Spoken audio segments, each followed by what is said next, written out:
Chapter 887. Boom! Li Zixuan raised his hands and made a gesture of embracing the world. His posture was extremely dashing. However, what he had just said was tantamount to dropping a deep water bomb, causing everyone in the auditorium to lose their composure. The ancestral rate. This was the ancestral rate that had troubled the ancestors for who knew how many years. Even now, there were very few people who could accurately calculate the ancestral rate. However, Li Zixuan had easily obtained an approximate value of the ancestral rate just by playing a small game with everyone. This was simply a miracle. How is this possible? It should be a coincidence, right? But Yamacho mentioned the ancestral rate to us first. If it really is a coincidence, then wouldn't all the things that Yamacho said before be in vain? It's definitely not a coincidence. Yamacho's expression was that of certainty from the beginning to the end. How can it be a coincidence? The students discussed animatedly below the stage, all of them feeling incredulous. In fact, it wasn't just them. The academy teachers present also felt incredulous. How could the ancestral rate, one of the biggest problems in the field of mathematics, be calculated so casually? Li Zixuan thought to himself. No one guessed correctly.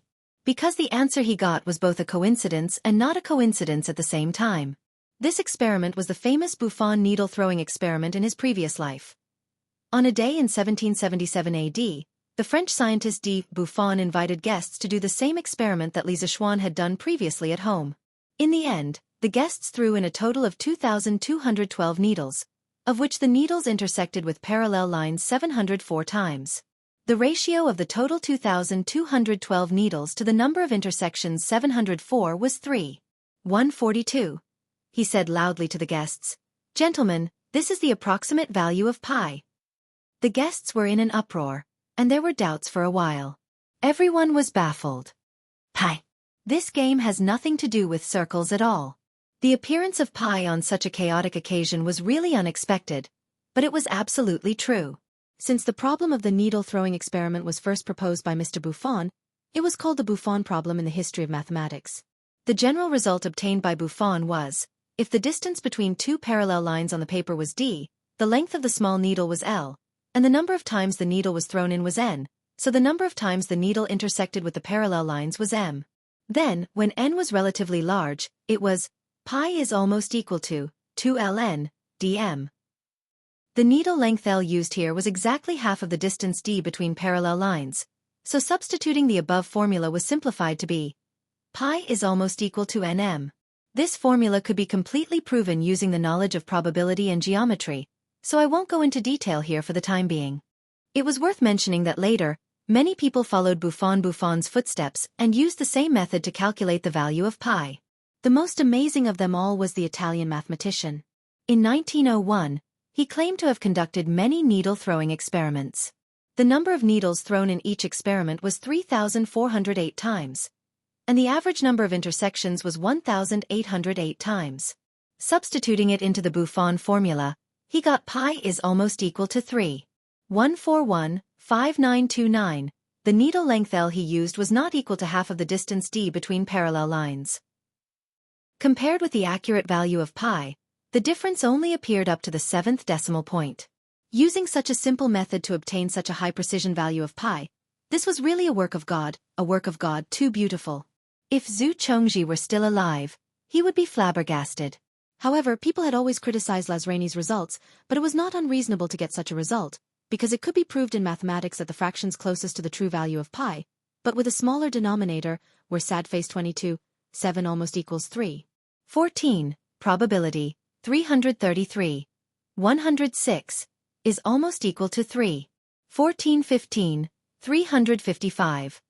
113, is almost equal to 3:141:5929, probability, 103993. 33102, is almost equal to 3:141:592653, and Lazrani actually threw the probability. For a throw within 10,000 times, it was impossible to get a better result. No wonder many people doubted. Could it be such a coincidence? But most people thought that Lazrani was really lucky, because he had been diligent and cautious all his life. As for the truth, there was no way to investigate it now. Therefore, the result that Li Zixuan had just obtained was both a coincidence and not a coincidence. If he had been unlucky, the error in the result would have been slightly larger, but not by much. This was a probability problem. In the auditorium, Su Hongji, who had been studying mathematics for most of his life, was the most shocked person. At this moment, he did not care about being polite. He instantly stood up from his seat and walked directly to the podium. Halfway there, he realized that he had been rude. He quickly bowed to Li Zixuan and said, "Yamacho, can I go up and take a look?" "This. I don't mean anything else. I just want to go up and take a look with my own eyes." The second half of his sentence seemed to be a cover-up. After all, if he had not seen such a miracle with his own eyes, he would never have believed it. Li Zixuan was amused. "Is this old man still suspecting that I cheated?" So he laughed and said, "Mr. Su, if you want to take a look, please come up and take a look. Not only that, other teachers or students who have doubts can also come up and take a look. Be careful not to touch the podium and mess up the position of the thin needles." "Thank you, Yamacho."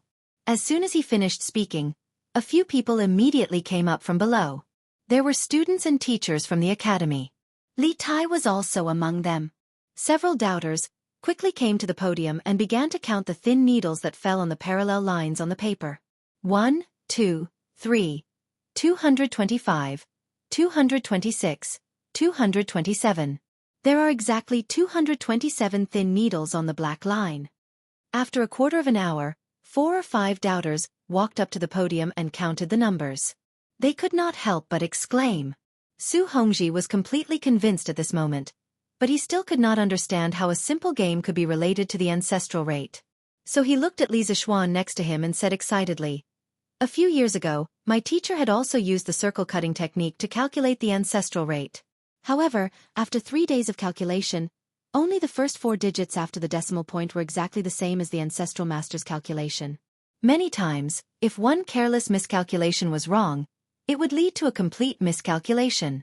Today, Yamacho casually played a game and accurately calculated the first 3 decimal places. I am deeply impressed. I wonder if Yamacho can explain the principle to us?" At this moment, everyone's eyes were on Li Zixuan. Obviously, they also wanted to know the theory behind this. However, Li Zixuan smiled and said, "Everyone, please go back to your seats first. Let's put this question aside for the time being. I will play a small game with you. F*CK your game. We want to hear the truth." When everyone heard this, they almost vomited blood. They were all going crazy in their hearts. However, Li Zixuan was the one who spoke. If he did not want to say it, they could not find someone to beat him up and force him to say it, right? Who in the auditorium had the guts to do that? Besides, who could beat him? Therefore, they could only sit down obediently and wait to see what Li Zixuan would do next. Chapter 888. Emozhong, come here. Li Zixuan, who wanted to play a new game, didn't move immediately. Instead, he called out to the dumbfounded Emozhong next to him. "Here." Emozhong quickly recovered from his shock and ran to Li Zixuan's side. He bent his back and looked like he was all ears. Li Zixuan leaned over to Emozhong's ear and whispered something. Then, "Ha! Yamacho! This. You're not joking with me, right?" Emozhong's eyes widened. His mouth was open so wide that an egg could be stuffed in. "Who has the time to joke with you? Hurry up and go," Li Zixuan said in annoyance. Everyone was a little confused when they saw this. They didn't know what Li Zixuan had instructed to make Emozhong show such an expression. However, their doubts didn't last long. About half a cup of tea's time after Emozhong ran out, the crowd noticed something unusual, and cries of surprise rose from all directions. Emozhong had actually run up to the roof and started to peel off the tiles. There was a saying that went, "If you don't teach me a lesson for 3 days, I'll peel the tiles off the roof." The teachers and students in the audience couldn't help but wonder in their hearts. Did Emozhong lose his mind? He actually dared to go up to the roof and peel off the tiles? "Yamacho, do you think it's okay to peel off this tile?" Emozhong, who was on the roof, leaned over and shouted to the people below. It was only then that the students and teachers in the auditorium understood that Li Zixuan had instructed Emozhong to peel the tiles off the roof. They couldn't figure out what Li Zixuan meant by this and couldn't help but discuss it among themselves below. No. Move it a little further back. Li Zixuan glanced sideways and then replied, yes. Mo Zhong, who was on the roof, had no choice but to cover the tile that had been peeled off. He then peeled off another tile and asked, Yamacho, is this okay? It's okay. Then I'll go down. Stay up there first. I'll need you later. The strange conversation between the two shocked everyone. Fortunately, after saying this, Li Zixuan finally became normal. He took out a piece of bright triangular glass from a box on the podium and said to the people in the audience, this is the first time I've heard of your name.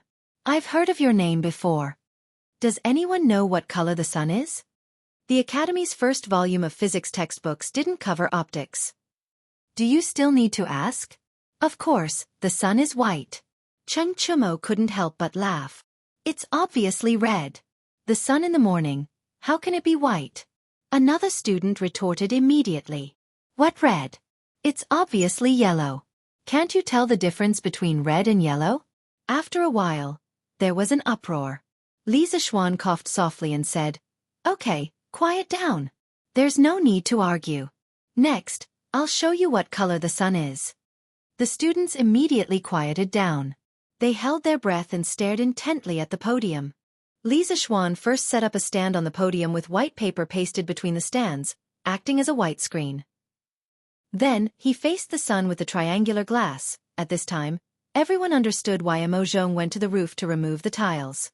It was to let the sun in. A magical scene appeared. Okay, do you see what it is? Li Zixuan pointed at the white screen on the podium and laughed. Wow! The teachers and students were in an uproar. They actually saw a 7-colored light spot appear on the white paper. Wasn't that a rainbow? A rainbow? It's not raining. How can there be a rainbow?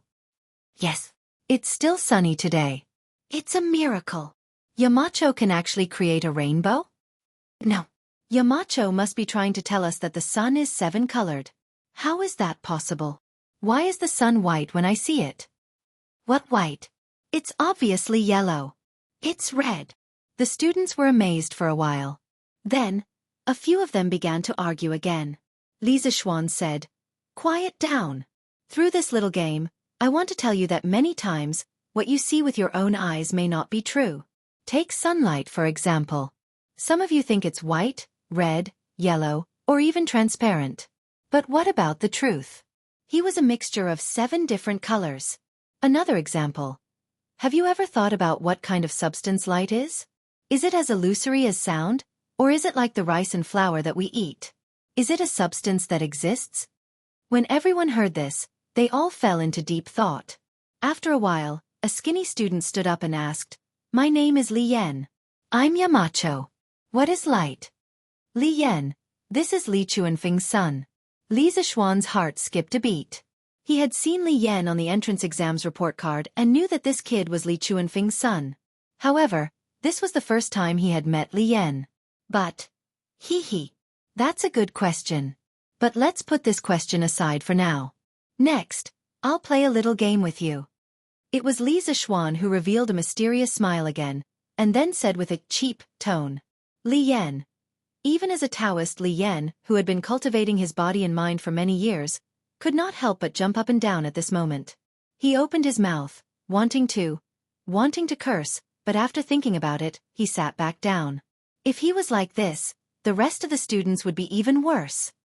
Yamacho, please explain it to us first. That's right. Explain it clearly before we play the game. F***CK. This again. You only know how to play games. Play your sister's game. This was what Li Tai, the king of younger sisters, muttered in private. Li Zixuan's face turned serious as he gestured with his hand and said, quiet down. A good meal isn't afraid of being late. Haste makes waste. What's the hurry? All of you, take a good look and learn. Seeing that Li Zixuan was about to explode, the students wisely shut their mouths. Mo Yun, pass this to Mo Zhong. Li Zixuan took out a wooden board, there was a small hole in the board, and passed it to Mo Yun as he ordered. Then he ordered the students to close all the curtains. There were glass windows in this hall. At this time, Mo Yun had already brought the wooden board to the roof and passed it to Mo Zhong. Mo Zhong, use the wooden board to cover the hole in the roof. Li Zixuan ordered again. Mo Zhong did as he was told. Suddenly, the entire hall was plunged into darkness. Only Li Zixuan's side had a very thin beam of light, which looked very conspicuous. Then, everyone heard Li Zixuan say, "I'm holding a piece of paper in my hand now. There are two narrow slits on the paper that are very close to each other. I'll put the slits under the beam of light later. See what happens." The students and teachers were all puzzled. What kind of phenomenon can there be? Isn't it just one beam of light turning into two beams of light? However, reality once again slapped everyone in the face. In the dark, there were bright and dark stripes on the white screen. There were more than two bright stripes. However, everyone clearly saw that the paper that Li Zixuan held above only had two beams of light. Why are there so many stripes below? Chapter 889. In the early days of the development of optics, the interpretation of color was particularly difficult. Before Newton, the Aristotelian view of color prevailed in Europe.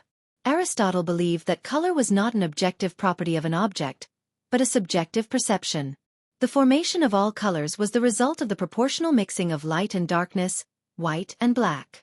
At the beginning of 1666, Newton made a triangular glass prism and used it to study the color of light. For this purpose, he painted the room black and made a small hole in the window to let in the right amount of sunlight. He then placed the prism at the entrance of the light so that the refracted light could be projected to the opposite wall. Through this experiment, he obtained a colored spot on the wall. The arrangement of the colors was red, orange, yellow, green, blue, indigo, and violet. Newton called this color spot the spectrum. Later generations called this experiment the dispersion of light experiment. In 1830, the British doctor and physicist Thomas Young made a small hole in the window to let light pass through and used a mirror to reflect the light that passed through. Then he used a piece of paper about 130 inches thick to split the light into two beams. The result was that he saw the intersecting light and shadow. This was the famous Young's double-slit experiment, which showed that two beams of light could interfere with each other like waves. This experiment also played a crucial role in the creation of quantum science a century later. Li Zixuan moved these two experiments to the Tang dynasty to let the students of the academy understand that the sunlight they saw every day was not as simple as it seemed. Light was a very mysterious substance. Understanding its inner workings would give rise to many amazing things. At this moment, the curtains in the auditorium were drawn, but most people were still in a daze. They could not understand why there were only two beams of light, but it seemed like there were many beams of light shining on the paper. How did Li Zixuan do it? Yamacho, how did that just? A student could not help but stand up to ask the truth, but halfway through, he stopped because he felt that Li Zixuan would definitely beat around the bush like before. Sure enough, Li Zixuan waved his hand and said, "Let's put this aside first, I'll take you. Let's play a little game."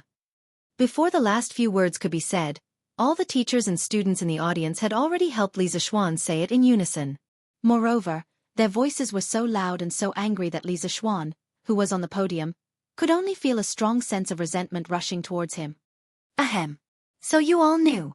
Li Zixuan's forehead sweated and said awkwardly. Then he took out two iron boxes and shouted to the side, "Mo Zhong, Miyun, you two come here." The two brothers had already come down from the roof, but when they heard that Li Zixuan had something to do again, "Both of you carry one box each. Pay attention to the string in the middle. Don't be too far away from each other. Otherwise, I won't forgive you if you break the string." Yes, Yamacho. The two brothers quickly agreed and each took a box. "Now you two stand over there." Li Zixuan pointed to the last corner of the auditorium and said. The two brothers did as they were told. Everyone was confused, but there were two exceptions, Li Tai and Cheng Chimo. Not only had they seen this thing before, but they had also played with it before. Li Zixuan took out two more iron boxes. One contained a voltaic battery, and the other contained a telegraph. After the wires were connected, he looked up and said, "The next little game is going to be even more interesting. Have you ever thought that one day, two people thousands of miles apart will be able to send messages to each other? Sun Zifan, send a letter. Wang Meng, you can also send a letter by pigeon." Li Zixuan shook his head and said, "How long would it take to send a letter and a pigeon over a distance of 1,000 miles? The two things you see today will be able to instantly send messages across 1,000 miles in the future. Wah! How is this possible? Instantly sending messages across 1,000 miles? Isn't this the work of an immortal? The audience was in an uproar again. Speaking of which, the number of times they were shocked today was more than the previous days combined. Li Zixuan was always full of surprises. Due to the limited space, let's first do a message transmission experiment with a distance of 10 feet. Next, whatever sound my box makes, Mo Zhong's box will make the same sound. Li Zixuan opened the iron box and started to send the telegraph. Beep beep, beep, beep, beep. 2 short sounds and 3 long sounds. Almost at the same time, Mo Zhong's iron box also made beeps. Beep beep, beep, beep, beep, 2 short sounds and 3 long sounds. Although the students and teachers felt that it was very magical, most of them could not understand it. Yamacho, how do we send messages with these beeps? A student stood up and asked. Haha, good question. Student, think carefully about the sounds you heard just now. Are there long and short sounds? That student frowned and thought for a moment before replying, Yes, Yamacho. Then think about it again. If I combine these long and short sounds with each other, and each combination corresponds to a word. For example, the 2 short and 3 long sounds correspond to the word li. Then, can I send a message through this? As soon as he finished speaking, exclamations of surprise rang out everywhere. Wow, why didn't I think of that? Yamacho's idea is really amazing. I just don't know how far this thing can be transmitted. Li Zixuan said again, according to my current preliminary tests, this thing can transmit messages within a distance of 15 kilometers. If it's improved in the future, it won't be a dream to transmit messages across 1,000 miles. Wow, more than 15 kilometers? That's amazing. Amazing. Too amazing. An iron box can transmit messages across 1,000 miles. The auditorium was once again in an uproar. The older generation of teachers from the academy looked at each other in shock. At this moment, they really felt that they were old and could not keep up with the times. Okay, let's put this aside for now. There's more to come. Mo Zhong, Mo Yun, please tidy up these things. Li Zixuan once again revealed a mysterious smile and ordered. It was impossible for him to explain the principle of the telegraph machine in detail now. The students all had an, as expected, expression on their faces. However, they were too lazy to complain now, so they remained silent and watched Li Zixuan's performance quietly. Li Zixuan brought a basin of water from under the lectern, then took out a box and 2 tubes of colored glass. Then he looked at the crowd and said with a smile, Next, it's time to witness a miracle. You will see the real meaning of making something out of nothing. Chapter 890. Creating something out of nothing? Why does it sound like a magic trick? But then again, everything that Li Zixuan said in class today made the students feel like he was performing a magic trick. The casting of needles, the splitting of sunlight, the double slit turning into stripes, and the iron box message just now made them feel like they were dreaming. It was very unreal. At this moment, Li Zixuan put the wire from the iron box into the basin. This basin was not made of wood, but of glass. Then filled the 2 thin glass tubes with water, pressed the mouth of the tubes, and put them into the basin upside down. Then, Li Zixuan inserted the 2 enameled wires into the 2 glass tubes. Everyone, look carefully, there will be some interesting phenomena in a while. Li Zixuan raised his head and smiled. Then he called Mo Zhong over and whispered a few words in his ear. Mo Zhong obeyed and went out. Li Zixuan pressed a button on the iron box next to him. Suddenly, the students in the auditorium found that the enameled wires in the glass tubes began to bubble. Hey! Is Yamacho performing bubble blowing for us? Chung Chumo was happy when he saw this and whispered in the audience. The ancients also knew how to blow bubbles. Soak the honey locust in water and cut a thin piece of bamboo, and you can play with bubbles. However, honey locust was too expensive, and not many parents would let their naughty children waste natural resources like this. However, Chung Chumo played with it a lot when he was a child. After about 10 breaths of time, the water in one of the glass tubes in the basin had been completely drained. This tube was filled with hydrogen, but the other glass tube was still half full. Li Zixuan ignored it and let the gas in the glass tube overflow. When the water in the other glass tube was completely drained, Li Zixuan pressed the button on the iron box again, and the enameled wires in the basin stopped bubbling. Yamacho, is this electrolyzed water? Someone in the audience stood up and asked. It was Wang Ji. The experiment of electrolyzing water was mentioned in the first volume of Chemistry of the Academy.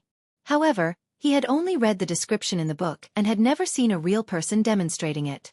He had never done it himself because he didn't know where to get electricity. Therefore, it was only now that he felt that he looked somewhat familiar. Mr. Wang, you have a good eye. This is the water electrolysis experiment.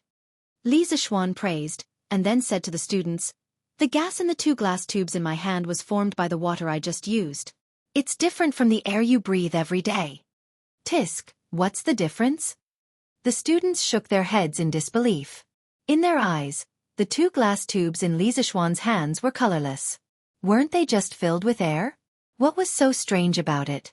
Li Zishuan didn't make any more excuses. At this time, Mo Zhong came in with a brazier. Wherever he went, the students all avoided him because it was hot. Li Zishuan didn't mind the heat. He went forward and wrapped his left hand with a wet cloth. He pulled out a red thin iron wire from the brazier, and then put his right hand into the brazier. He held the glass tube filled with gas with his thumb and took it out. He said, now it's time to witness a miracle. Hearing this, the students all widened their eyes and stared at him. They saw Li Zishuan's right hand releasing his thumb from the glass tube, and his left hand quickly put the red-hot iron wire into it. Tisk, tisk. The red iron wire suddenly burned in the glass tube and emitted a bright fire. Damn, iron can also burn? Am I seeing things?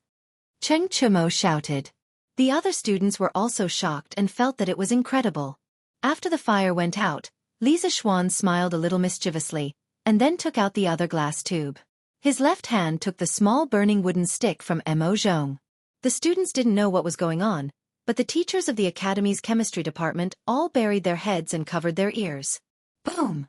The students saw Li Zishuan place the wooden stick with a flame at the mouth of the glass tube. Then, they heard an explosion that wasn't particularly loud, but definitely not soft either. Damn! Except for the teachers of the chemistry department who were already prepared, everyone in the auditorium was shocked. Li Zishuan put down the test tube, clapped his hands, and waited for the crowd to quiet down. He said, now do you believe that I turned water into 2 different kinds of gas? The students were speechless. They thought to themselves, how could we believe you? Why didn't you tell us in advance before playing with the explosion? So the electrolysis experiment recorded in the teaching materials is actually real?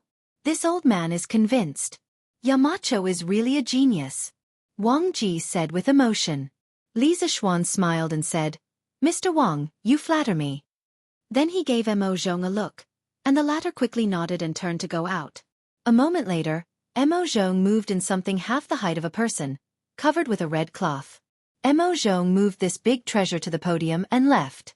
Li Zishuan stood on the podium and said to the audience, well, that's all for today's games. Next, I'll show you something good. After that, he lifted the red cloth, and a big blue ball supported by a bracket stood on the podium and suddenly appeared in front of everyone's eyes. What is this? It's 2 times bigger than a football? Boy, you only know about football. The students were talking about it, but Xiao Diyan from the geography department stood up shakily and said, Yamacho, this is... Li Zishuan nodded and said, Mr. Xiao, that's right. This is the Earth. It should be said that it's a model of the Earth. I call it a globe. After that, he looked at the students and said loudly, Students, the Earth under our feet is not flat. The saying that the sky is round and the Earth is round is nonsense. We all live on a big ball like this. As for the details, your teacher will tell you later. From now on, I will put this globe in front of Guanghua Building. Every time you pass by, you must take a good look at it and see the world we live in. This is definitely a new world that you have never known before. Also, the little games that I played with you earlier had a deep meaning. Don't ask me about the specific principles. I hope that by the time you graduate from the Yanhuang Academy, you will be able to fully understand these questions. Then, the painstaking efforts that I and the teachers of the Academy have put in for you will not be in vain. Okay, class dismissed. Go and rest. Today's class is over. Clap, clap, clap, clap. At this moment, all the teachers and students couldn't help but stand up and applaud Li Zishuan. Today's class was destined to go down in history. Moreover, this class had given them too much shock. It made them feel extremely lucky that they chose Yanhuang College in the first place. Otherwise, where would they go to learn such advanced knowledge? Chapter 891. This was the students' first class after entering Yanhuang College, and it would be the class that would leave the deepest impression in their lives. Li Zixuan chose some of the more classic experiments from mathematics, physics, chemistry, and geography. These experiments opened the door to a new world for these students who had been influenced by Confucianism for many years. The charm of engineering was displayed incisively and vividly. At the same time, Li Zixuan's teaching style had given all the teachers in the academy a great inspiration. They realized that when Li Zixuan was teaching, all the students' attention was focused on Li Zixuan. After half a day of class, there was not even a single person who went to the toilet, let alone someone who was absent. Did the students not want to go to the toilet? Obviously not, because after Li Zixuan announced the end of class, the toilets in the auditorium. Oh no, the toilets in the auditorium were all overcrowded. Many students had no choice but to rush to the school building to use the toilets. What did this mean? It meant that the students were unwilling to miss a single bit of Li Zixuan's teaching. This could be called a miracle in the history of teaching. Most of the teachers in the academy used to be teachers in local government schools or schools in the countryside. But what was the situation like when they taught students? Other than a few students who really wanted to excel through studying and listening attentively, the rest of the students were either absent-minded or sleeping. They were all hoping that the class would end early. Compared to Li Zixuan's class, the effect of their teaching was like the bottom of the abyss, while the other was above the clouds. Therefore, after Li Zixuan's class, Yan Silu, who was in charge of teaching in the academy, did not even eat lunch. He immediately gathered all the teachers in the academy and held a teaching method improvement and learning meeting. He asked all the teachers in the 5 academic departments to reflect on their teaching methods and improve them within a time limit. The teaching team of the academy would organize teachers to take turns attending classes every week. At the end of the semester, the teacher's teaching ability would play a large role in the final evaluation. Therefore, no one would ignore this matter. Of course, Li Zixuan also sat in on the meeting, but he didn't say a word from beginning to end. He was quite impressed with Yan Silu's ability to discover the problem and react quickly. At the end of the day, Yanhuang College couldn't be supported by him alone. He needed all the teachers to exert their subjective power. After the meeting, many of the teachers who had classes in the afternoon didn't even bother to eat lunch and hurriedly went to prepare for class. It had to be said that the competition for teaching in Yanhuang College was really great. There was the most awesome teacher in the Tang Empire, Li Gang, as well as famous people like Yan Silu, Wang Ji, and Xiao Diyan. When working with such outstanding people, one would feel embarrassed to slack off. Li Zixuan didn't have any classes. In fact, he didn't substitute for any classes in the past 2 semesters because there were enough teachers in the academy. As the principal, how could he roll up his sleeves and compete with others for a job? When the next batch of students enrolled next year, if there weren't enough teachers, he might consider substituting for the students if he had time. Therefore, he went straight back to the courtyard for lunch. In the afternoon, he still had to go to Chang'an City. Previously, someone from the Ministry of Personnel sent him a letter to collect the official seal of the Ministry of Shipping. It was said that this thing couldn't be collected by others, so he had to go personally. After lunch, Li Zixuan brought Pang Feiji and 2 other bodyguards. The 4 of them rode down from the Cloud Mountain and headed straight for Chang'an. It was now late autumn, and the weather wasn't as hot as before. He didn't like to take a carriage when he went out. Although Don't Touch Me was comfortable, he still liked the carefree feeling of riding on a horse. Hiya! Make way! The people in front please make way. The 4 of them quickly arrived at Chang'an City and entered the city from the east side of Yanqing Gate. Li Zixuan could gallop on his horse outside the city, but he deliberately slowed down the moment he entered the city. The 4 of them walked on the main road between Xinchang Square and Shangdao Square. Not long after, they heard the rumbling sound of carriages and horses behind them, and a man's request. Li Zixuan heard that the man behind them sounded polite, so he brought Pang Feiji and the rest to the side of the road. Then, he narrowed his eyes and looked at the huge group of carriages that rolled past them. There were about 40 to 50 people in the group, all dressed in black armor. They were all tall and strong, and their hair was disheveled. They looked ferocious. The leading carriage had a large flag hanging on it, and a majestic foam character was written on it.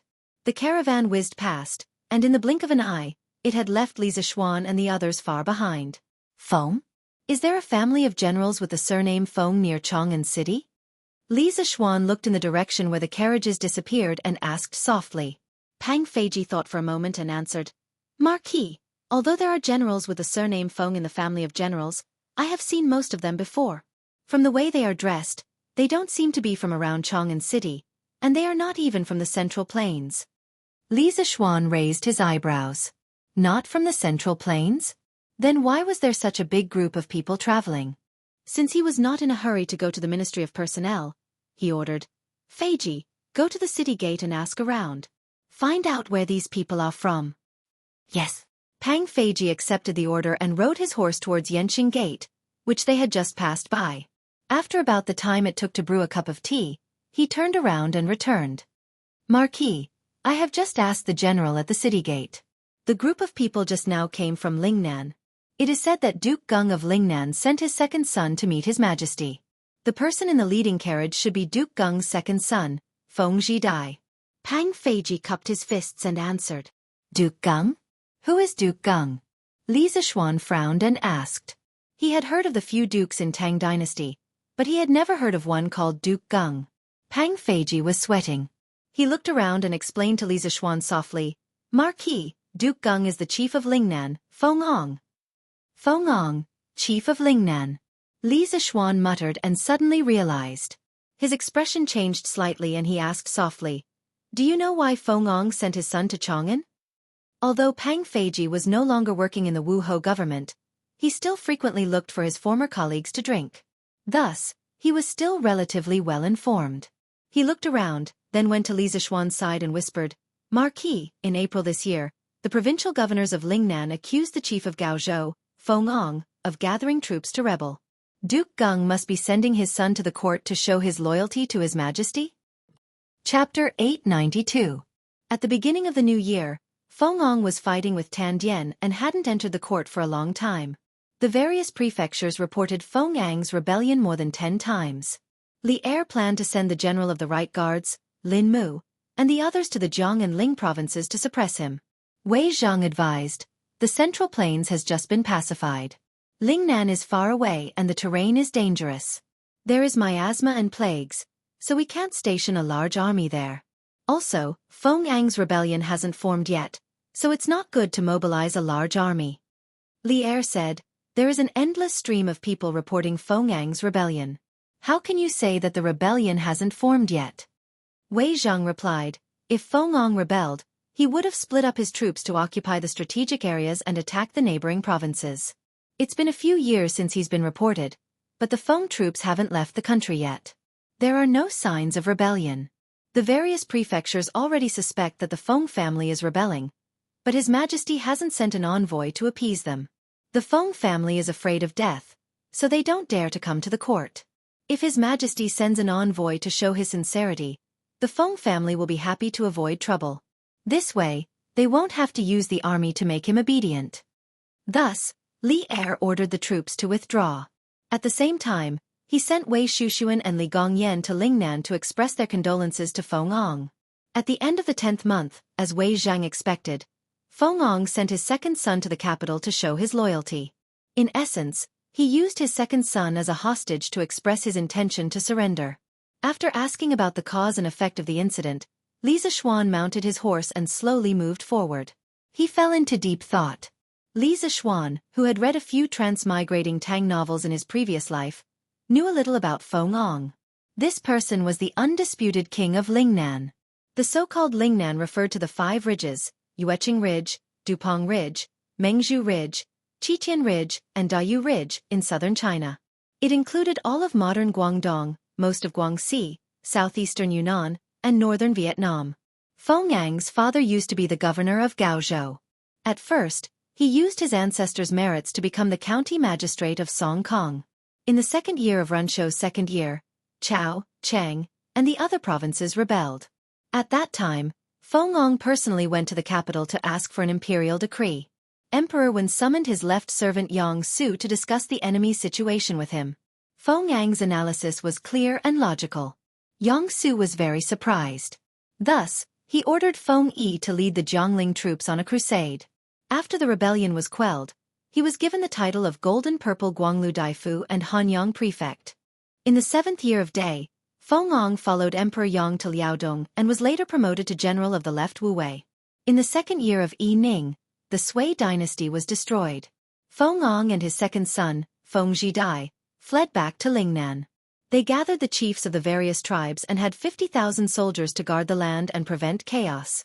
Not long after, Feng Ang used Kangwu, Gaoliang, Zhuya, and Panyu regions to rely on Lin Shihong, who had set up a separatist regime in Lingnan. In the 3rd year of Tang Wuda's reign, Gao Faqing and Xian Baoche of Panyu and Xinzhou rose up and killed the officials of the imperial court. Feng Ang led his troops to quell the rebellion of Gao and Xian. Later on, Xian Baoche's nephew, Xian Zhichen, gathered his troops at Xinzhou and refused to fight. Feng Ang led his troops on an expedition. During the battle, Feng Ang took off his armor and shouted, "Do you know me?" When Xian Zhichen's soldiers saw that it was the famous Feng Ang, they immediately put down their weapons and knelt down to surrender. Xian Baoche, Xian Zhichen, and the others were all captured by Feng Ang. From then on, from Panyu to Kangwu, Guangxi Wuzhou, to Zhuya, Lizhou Peninsula and Hainan Island, they all submitted to Feng Ang. Feng Ang proclaimed himself to be the chief steward. He ruled over 20 prefectures and thousands of li of land. His territory was even larger than Zhao Tuo's, martial emperor of South Yu, Qin dynasty's southern sea dragon Chuan commander, founder of South Yu Kingdom, and former Qin dynasty general. He was the undisputed king of Lingnan. Not simple. This matter shouldn't be as simple as it seems on the surface. Li Zishuan sat on his horse and muttered softly. Heroes were born in troubled times. For Feng Ang to be able to rule Lingnan and govern it well, he was definitely not an easy person. It was not an exaggeration to call him a hero of a generation. Li Zishuan believed that such a person would not be as cowardly as Wei Zhang said to Li Zishuan. Li Zishuan did not believe that Madame Feng was afraid of death and did not dare to come to the imperial court. This time, when Feng Ang sent Feng Zhidai to the capital, in the eyes of others, it might be Feng Ang showing his loyalty to Li Er by sending his son over as a hostage. However, in Li Zishuan's eyes, this move might not be without the intention of spying on the imperial court.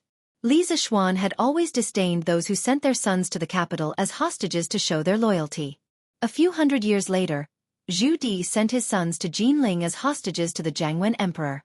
Was that enough to show his loyalty? In the end, he still usurped the throne. If someone really wanted to rebel, they would not stop just because their sons were in someone else's hands. Moreover, Li Zishuan had heard that Feng Ang had more than 30 sons. If he really wanted to rebel against the imperial court, would he give up his throne for a son? Obviously not. Li Zishuan was not measuring the stature of a gentleman with his own yardstick. It was just that in this feudal era, he felt that there were very few people in the world who had no ambition like him. There were even fewer people who had great power but no ambition. Lingnan was a dangerous place, and the emperor was far away. Li Zishuan did not believe that Feng Ang did not have the slightest bit of ambition in his heart. Your Majesty, Feng Ang has sent his second son to Chang'an. He is now outside the palace and asking for an audience. In Ganlu Palace, Li Er had just finished his afternoon nap. Zhao Song hurried in and bowed before he could even warm his seat on the dragon bed. Li Er was shocked. He narrowed his eyes and muttered to himself, "They're finally here." Feng Zhichen and his men had to pass through more than 10 prefectures from Lingnan to Chang'an. As the supreme ruler of the world, there was no way that Li Er did not receive the news in advance. Summon.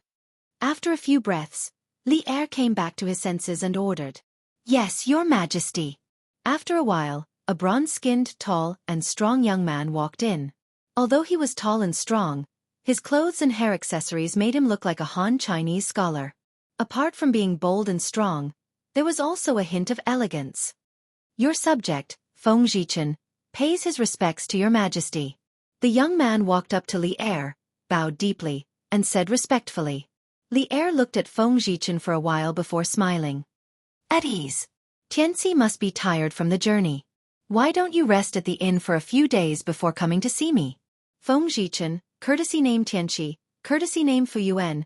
Feng Zhichen immediately bowed and said very sincerely, "Your Majesty, my father is being attacked by scoundrels. As a son, There is no time that I do not want to help my father clear his name as soon as possible so that your majesty will not be suspicious. Therefore, I rushed all the way here to ask for forgiveness on behalf of my father. How would I dare to rest at the inn? Here is a letter written by my father. It explains the situation in Lingnan in detail. I hope your majesty can read it.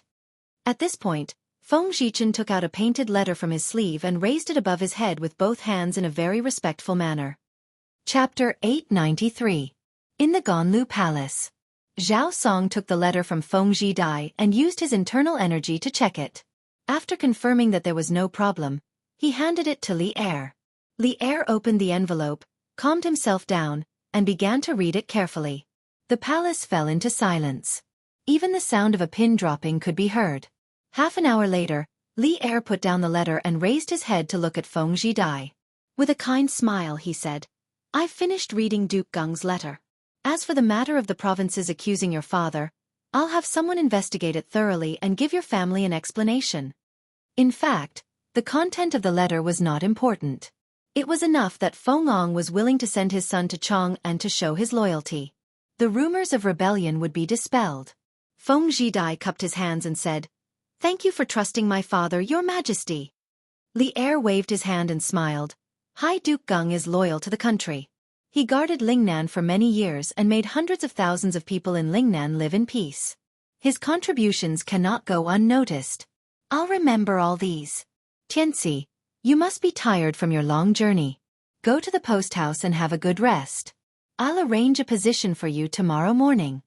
Feng Yang's letter clearly stated that Feng Zhidai would stay in Chang'an and accompany Li Er from now on.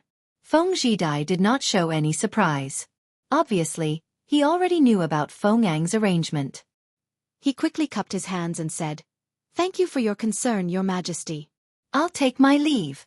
He took the official seal from the Ministry of Personnel Affairs and asked someone to send the Kung Fu/non-Kung Fu football management rules that Li Er asked him to write to the palace. According to the type of game, there were strict rules on the behavior of the players. Anyone who violated the rules would be severely punished. It was considered a regulation of the Tang Empire's football to reduce malicious behavior on the football field. When he returned to the academy, the bearded man reported, "Yamacho, after the Datong Daily was sent out today, 28 people came to register their teams and received their football." Li Zishuan had asked Zhang Zhongjian, the PE teacher of the academy, to manage the affairs of the football association. This bearded man looked rough and uncouth, but if one talked to him in detail, one would find that he was not only uncouth, but also proficient in the art of war and strategy. Which uncouth from Jianghu could be better than him? Li Zishuan personally poured a cup of wine for the bearded man because he knew that the bearded man did not like to drink tea like himself. In comparison, the old man preferred to drink strong alcohol like drunken immortal. However, where would Li Zishuan's office have such a thing? The bearded guest took the wine glass. Li Zishuan then said, "I didn't expect so many people to have formed their teams today." The bearded man grinned and said disdainfully, "Hey, from what I see, these people are most likely here for the football. They formed a team, came here to take the football at a cheap price, and then took it out to sell. They can make at least 50 strings of cash. Then they can just find a reason to disband the team. Wouldn't they be making 50 strings of cash for nothing? Yamacho, I see that your method doesn't seem to work. You should change it. Otherwise, wouldn't you be benefiting those villains for nothing?" Scalpers. When the bearded man said this, Li Zishuan instantly thought of the scalpers in his previous life. He did not expect that there would be such annoying people in ancient times. 50 strings of cash for a football. The workshop would still make a lot of money, but Li Zishuan did not want these scalpers to make his money and thus disrupt the market. Then in Mr. Zhang San's opinion, how should we prevent these people from maliciously reselling the football? Li Zishuan asked modestly. Recently, when he had nothing to do, he had chatted with the bearded man many times. He was mainly asking the bearded man for advice on the art of war and strategy. The master of this body, spiritual master Ling Su, had taught him some military tactics, but it was not comprehensive. The bearded man, who was once all-powerful and wanted to compete with Li Er for the world, had entered the academy.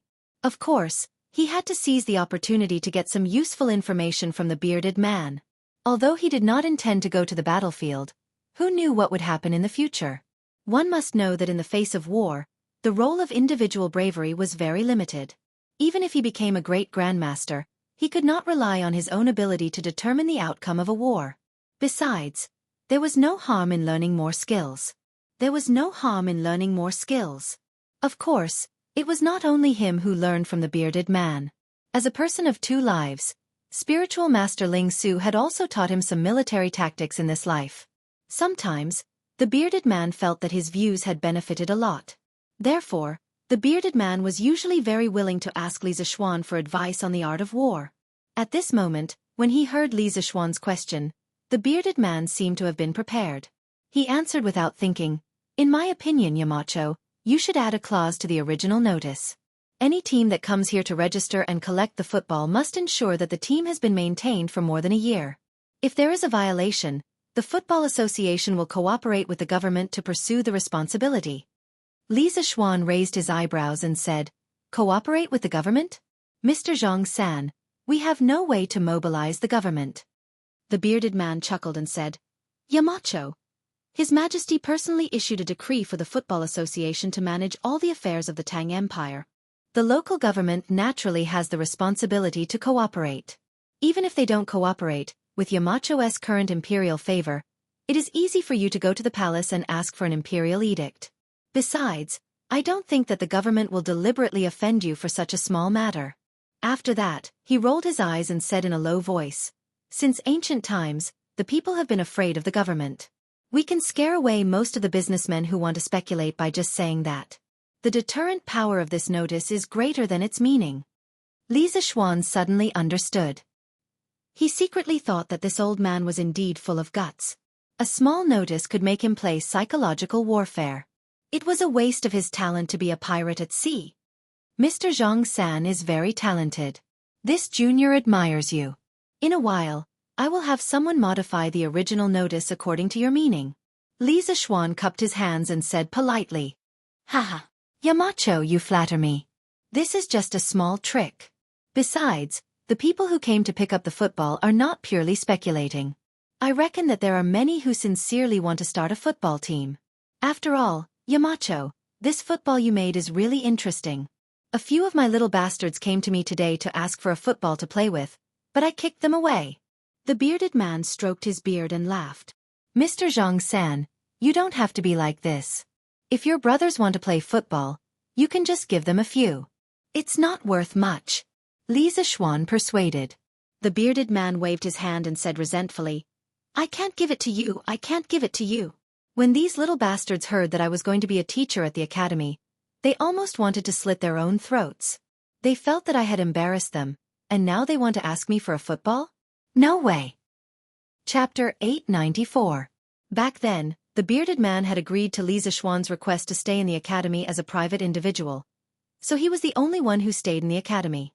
Most of his subordinates were still at sea helping him manage his family business, while a small number followed him to Chang'an, wanting to stay behind to take care of him. It was impossible to say that all of these people agreed to let the bearded man stay at the academy as a guard for a year. There would definitely be voices of opposition. However, the bearded man had been at sea for so many years and had long been infamous. Even if they didn't agree in their hearts, they didn't dare to say it out loud. However, later on, these pirates heard that the bearded man had become a teacher at the academy. Moreover, they had stayed in Chang'an for so long and had heard a lot about Yanhuang College. As a result, they weren't so opposed to their boss staying at Yanhuang College. Moreover, the bearded man had told them that as long as they stayed at the academy for a year, they would be able to obtain detailed sea maps of all the seas. At that time, the world was so big that they could go anywhere. Recently, they heard about the new sport of football. Moreover, the bearded man was a manager of the Football Association, so they thought of coming over to ask for a football to play with. After all, they were new here and were unfamiliar with the place. Even if they were to line up at the Strange Interest Pavilion, they reckoned that they wouldn't be able to find the right door. Even if they found the right door, they wouldn't be able to line up faster than those rich young masters with membership cards. However, they never expected that after their boss found out about the situation, he actually chased them out without saying a word. The affairs of the world were truly unpredictable. Hee. Then I wonder how Mr. Zhang-san feels about his life at the academy? Li Zishuan asked tentatively. The bearded man looked deeply at Li Zishuan and then laughed loudly. Haha. Yamacho, don't try to test me. Since I, Zhang Zhongjin, have agreed to stay at the academy for a year, then I will definitely fulfill my responsibilities within this year. Yamacho, if you want me to go east, I definitely won't go west. Besides, I have good wine to drink and fresh meat to eat in the academy. My days here can be considered carefree and happy. If it weren't for the fact that I still want to wander the sea for a few more years, I'd rather retire on the Cloud Mountain. Li Zishuan's expression did not change when his thoughts were seen through. He smiled and said, "Well, when Mr. Zhang-san is tired of life at sea, the academy will always welcome you back." Haha. Then I would like to thank Yamacho. The bearded man's eyes flashed. He raised his wine cup and saluted Li Zishuan from afar. Then he laughed loudly. He wasn't kidding when he said that he wanted to retire at Yanhuang College. He had long known that Li Zishuan was an extraordinary person. Yanhuang College would one day become the holy land of learning in Tang Empire. He would have no regrets if he could retire at such a place. Your Majesty, is there something on your mind? At midnight, in the west court of the Imperial Palace, the Empress bedroom. Empress Zhang's son, who had rested for more than 2 hours, inadvertently woke up. She found that Li Er, who was lying beside her, was still awake. His dark eyes reflected the light of the fire outside the bedroom, looking particularly bright.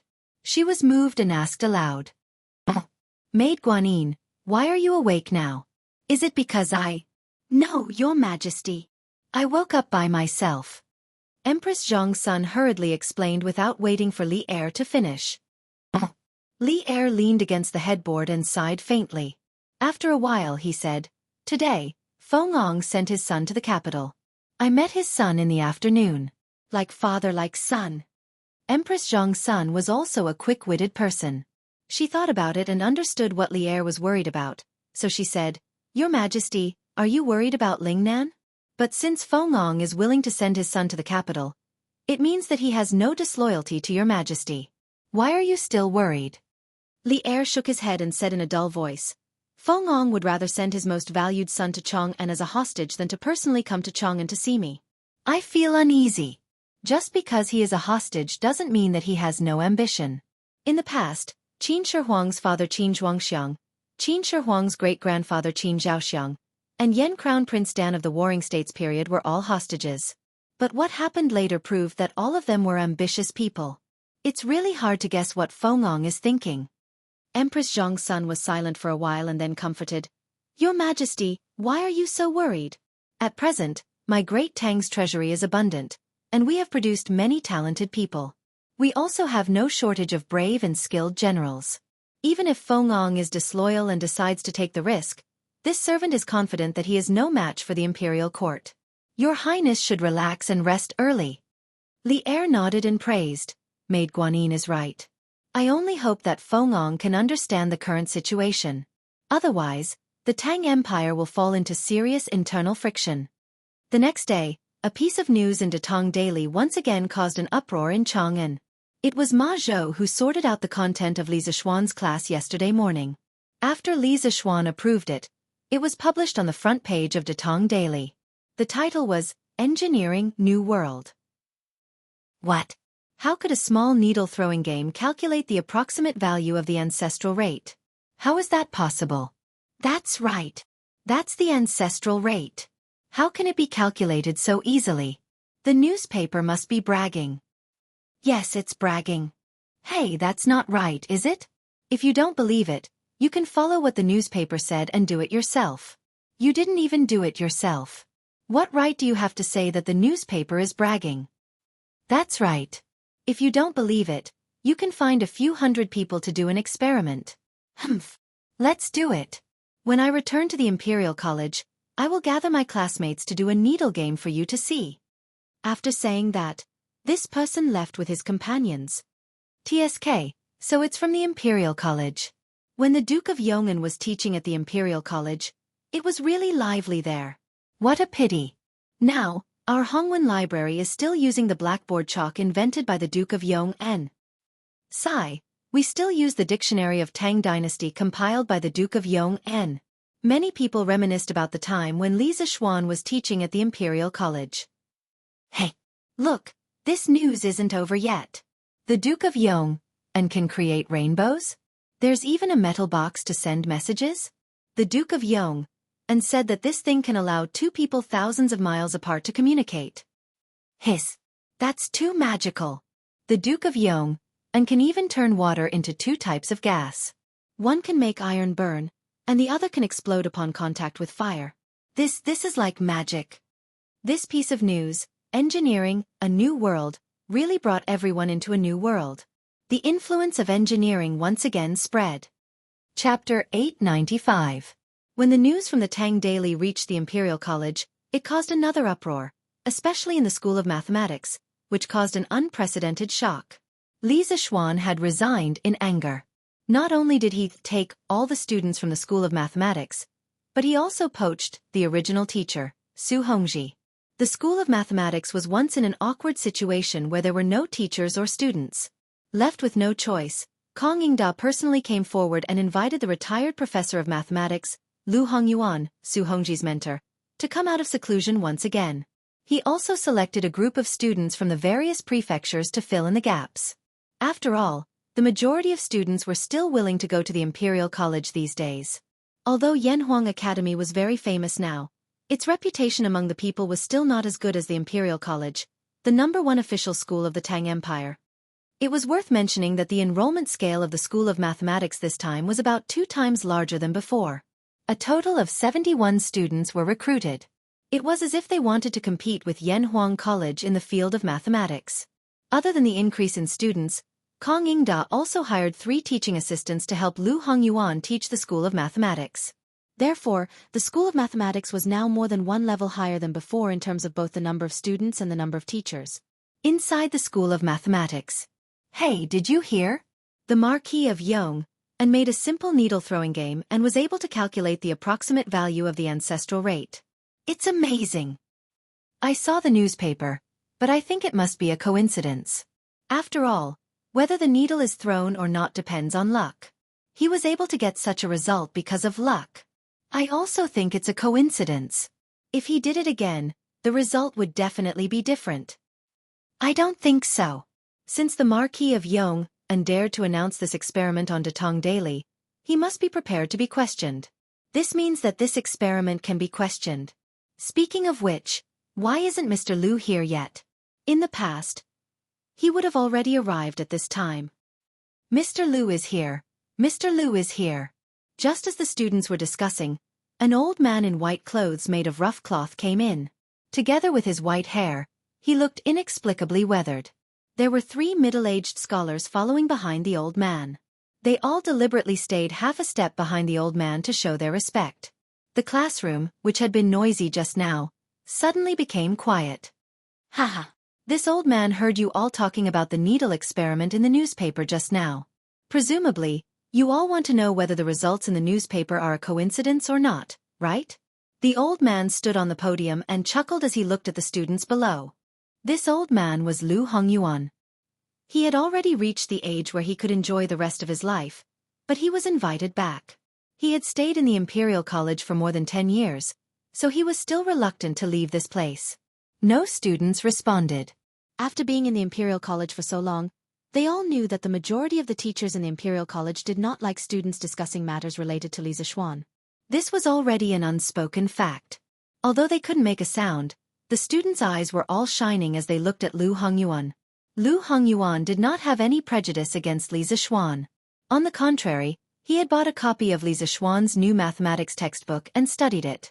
Seeing that the students wanted to speak but did not dare to, he smiled and said, "Actually, it's not just you all who want to know. This old man also wants to know whether the results obtained by the Marquis of Yong are a coincidence." Before class, this old man prepared a piece of paper with lines drawn on it and a bag of thin needles. The distance between the lines and the length of the needles are exactly as described in the newspaper. Thus today, our Imperial College will also conduct a needle experiment to see if the results in the newspaper are a coincidence. As Lu Hongyuan spoke, he took a gray cloth bag from an assistant teacher. Inside was a piece of paper with lines drawn on it and a bag of thin needles. The reason why he was late for class today was to prepare these 2 things. When the students heard this, they could not help but whisper among themselves. "Wah! We are also going to conduct a needle experiment?" Mr. Liu is really open-minded. Hey! If we can prove that the results in the newspaper are a coincidence, won't our Imperial College become famous this time? Haha. In my opinion, it is most likely a coincidence. Haha, I don't think so. Lu Hongyuan patted the table and signaled for the students to be quiet. Then he said, there are a total of 71 students in the Imperial College of Mathematics. The number is still a little small. In order to match the total number of needles in the newspaper, you will all come up in order to cast the needles. Each of you will cast 10 times. Be careful not to use too much force and throw the thin needles out of the paper. The 3 teachers and I will help you count the number of times you cast the thin needles. Yao Yuanhe, come up. We will start with you. Then, Lu Hongyuan spread out the paper and instructed a student sitting at the door. Yes, Mr. Liu. The student responded and ran up excitedly. The other 3 assistant teachers took a pen and paper and stood behind Lu Hongyuan, ready to take notes. The verification experiment of the needle-throwing experiment was officially launched in the Imperial College of Mathematics. The whole experiment lasted for more than an hour before it was announced to be over. Since it was a real-time count, the assistant teachers immediately counted the number of needles cast by the students each time they cast the thin needles. Therefore, the final results were tabulated not long after the experiment ended. Lu Hongyuan checked his own statistical results with the 3 assistant teachers. When he found that the results were the same, he turned to the students and said, we have a total of 71 students. Each of you cast 10 times, which means that you cast 710 times in total. After the 3 teachers and I tabulated, you cast the thin needles in the center line a total of 226 times. As soon as his voice fell, a student with a slightly better memory immediately exclaimed, 710, 226, the results on the newspaper are 713, 227. Our results are so close to the ones in the newspaper. Wow! All the students in the hall were in an uproar. The 3 assistant teachers on the podium were also stunned. This was because at this time, they also recalled the data in the newspaper. Lu Hongyuan's expression didn't change. He turned around, picked up a piece of chalk, and started calculating on the blackboard. When the students saw this, they hurriedly stopped their discussion and quietly watched Lu Hongyuan calculate. 710,226 is equal to 3.14159292. When he reached the 7th decimal place, everyone's expressions became interesting. Lu Hongyuan, who had always been calm in the face of changes, was no exception. At this moment, the old teacher was so excited that he was trembling all over. He didn't even notice that the chalk in his hand had fallen to the ground. A miracle! I actually calculated the 6th decimal place of the ancestral rate. This. Chapter 896. The results of the Institute of Mathematics and Mathematics shocked the entire Imperial College. The professors, teaching assistants, and Confucian scholars who were unhappy with Li Zixuan and mocked Li Zixuan for getting such a result were all slapped in the face by the results of the Institute of Mathematics and Mathematics. Didn't you say that Li Zixuan was lucky to get the approximate value of the ancestral rate to 3 decimal places? Then Lu Hongyuan used the same method to get the ancestral rate to 6 decimal places. What should you say?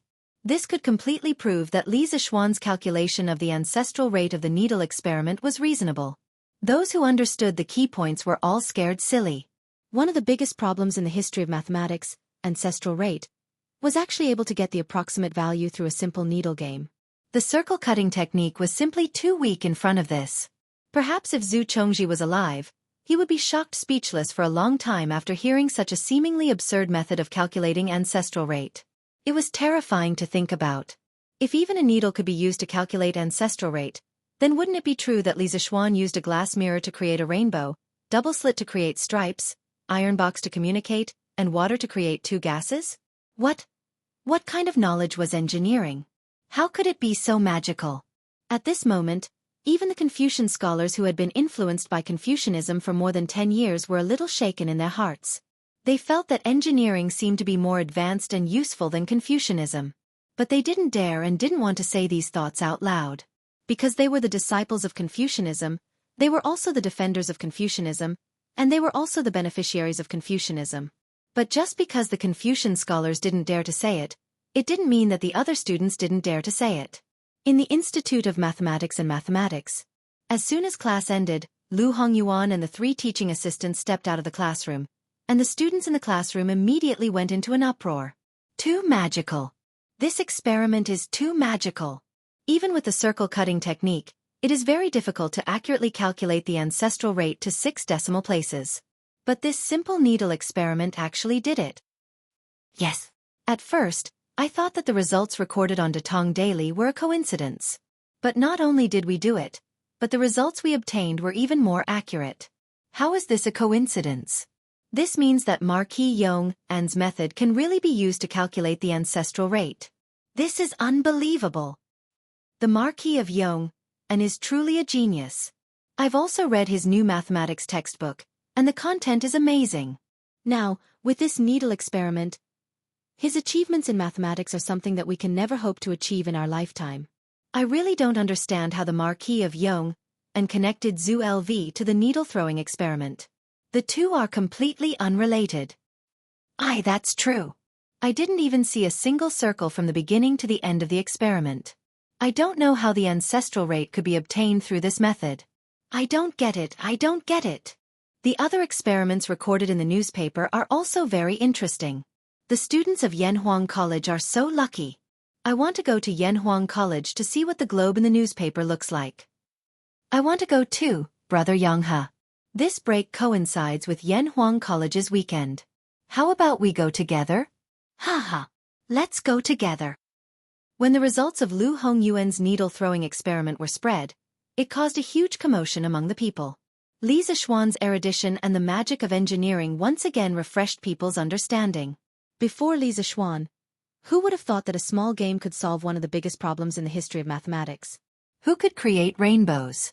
Who could obtain 2 types of gases from water, one to burn iron wires and one to cause explosions?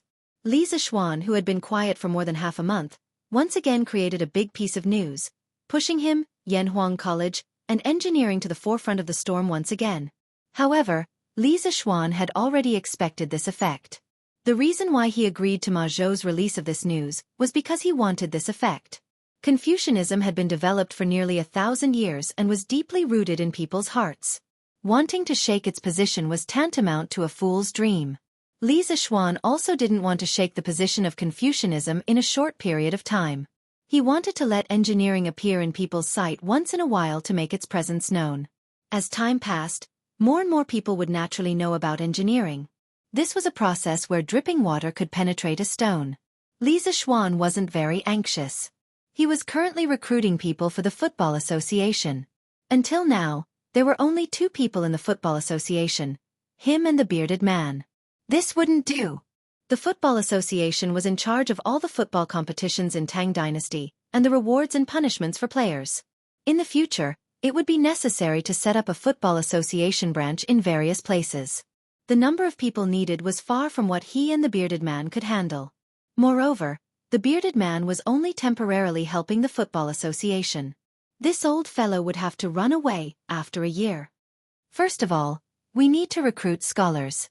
It doesn't matter if their articles are good or not, but they must be upright, hard-working, and not greedy. In the principal office, Li Zishuan found the bearded man and Ma Zhou and was explaining the Football Association's recruitment principles to them. Why did he call Ma Zhou over? The main reason was that Li Zishuan trusted Ma Zhou's ability to judge people. Previously, the scholars that were recruited by the editorial department of Datong Daily were all recruited by Ma Zhou. Moreover, until now, there hadn't been any major problems. Therefore, now that the Football Association was recruiting people, Li Zishuan asked Ma Zhou to help the bearded man check. Lord Marquis, I can understand the first part, but is there a need for you to not be greedy? After listening to Li Zishuan's request, Ma Zhou was somewhat speechless. Li Zishuan answered without thinking, "Of course it's necessary. Brother Ma, you don't understand now, but in less than a year, you will understand why I have such a request." Now, very few people could see the huge market wealth behind football. Why was there endless corruption in football in modern society? Wasn't it because of the money that could be made from football? Ma Zhou could only nod and agree. Then he thought for a while and said, "Previously, when the editorial department was recruiting people, there was a group of good scholars that were not recruited because of the limited quota. Why don't I let them come over again to solve Marquis' urgent need?" Li Zishuan nodded and said, "Sure. As long as they can pass Brother Ma's eyes, Then recruit them. Otherwise, how inappropriate would it be to leave such a big football association to Mr. Zhang San?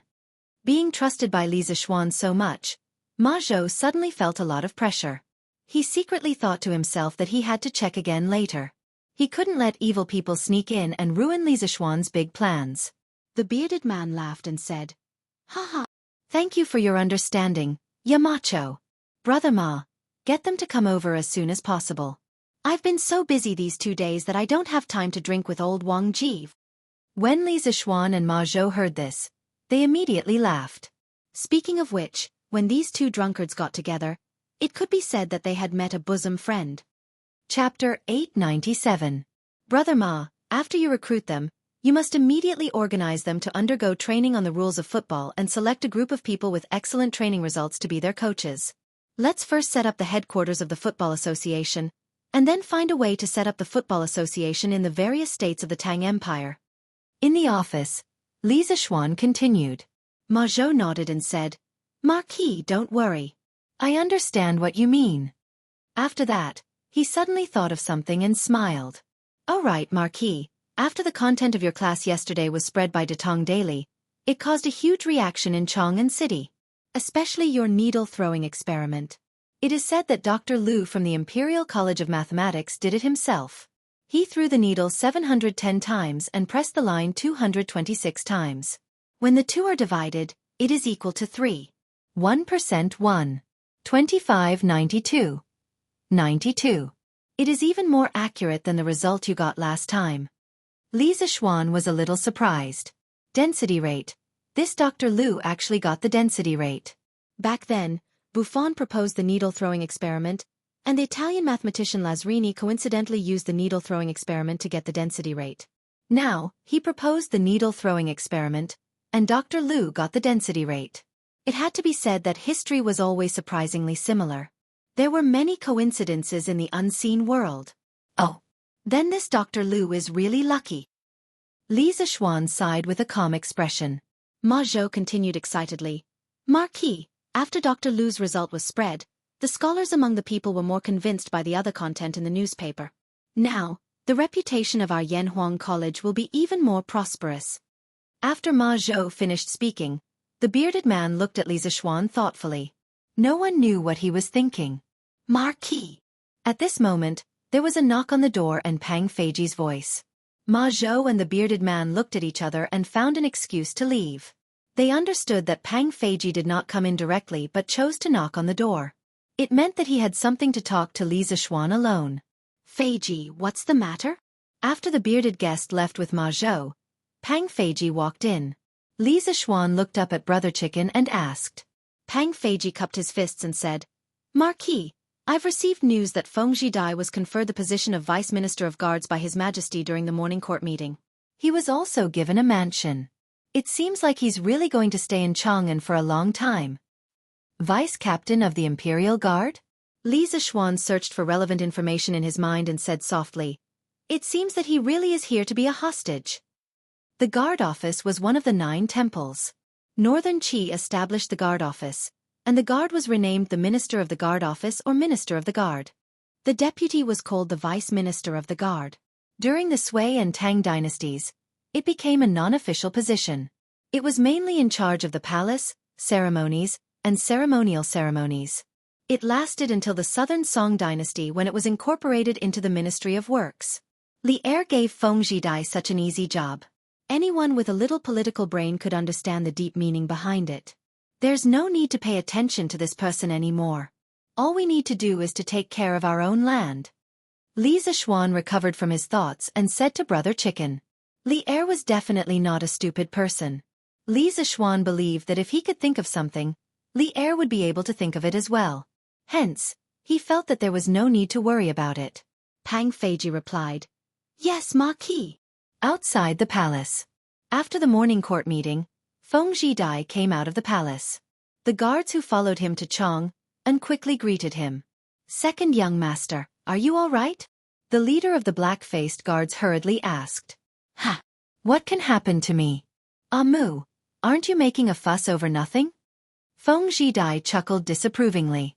The black-faced guard said seriously, Young master, we're in Chang'an now. It's not like Lingnan. I have to ensure your safety. Feng Zhidai helplessly waved his hand and said, all right. Go to the inn and pack your luggage. We have a new mansion. The black-faced guard cupped his hands and agreed. On the way, Feng Zhidai sat in the carriage and inadvertently heard that the pedestrians on the road seemed to be discussing the same thing. He opened the window and shouted to the guard outside, Amu, come here. Young master, what's the matter? The black-faced guard called Amu came to the window and asked. Feng Zhidai said, what do the people on the road mean by the needle experiment? Why do I feel like everyone is talking about this? Amu frowned and replied, young master, I've asked them earlier. They're talking about the content of today's Datong Daily. It seems like the Duke of Yong and has made an incredible discovery again. Datong Daily? Oh, isn't Chang'an the origin of Datong Daily? Along the way, Feng Zhidai had seen the Datong Daily in other states. This was also thanks to the help of the Wang family of Taiyuan. Otherwise, he could only read the newspaper in Chang'an. Amu, send someone to buy today's Datong Daily for me. Go now. Feng Zhidai ordered again. Yes, young master. After Amu agreed, he sent someone to buy the newspaper. After a while, he returned with a copy of the Datong Daily. Feng Zhidai took the newspaper, and the carriage started moving again, heading in the direction of the post house. Feng Zhidai, who was in the carriage, read the headlines of today's news and thought about the content of the passers-by's discussion. His eyes narrowed instantly. Li Zishuan, I've heard some of your deeds in Lingnan. Now that I'm in Chang'an, how can I not take this opportunity to understand you better? Feng Zhidai's eyes were deep as he muttered to himself. Young master, we've arrived at the post house. After an unknown period of time, Amu knocked on the window of the car and shouted, I know. Feng Zhidai put down the newspaper, lifted the curtain, and jumped off the carriage. Amu, come with me. Unexpectedly, Feng Zhidai was not in a hurry to enter the post house. Instead, he walked to a quiet bamboo forest and ordered. Amu hurriedly followed. Young master. Help me gather some information about the Marquis of Yong-en. As long as it's about him, I want it. The more detailed, the better. Feng Zhidai ordered with his hands behind his back. Amu's expression changed slightly as he asked, Young master, you're thinking of... Feng Zhidai turned his back to Amu and said, You don't need to know what I'm thinking. Be careful when you're trying to gather information.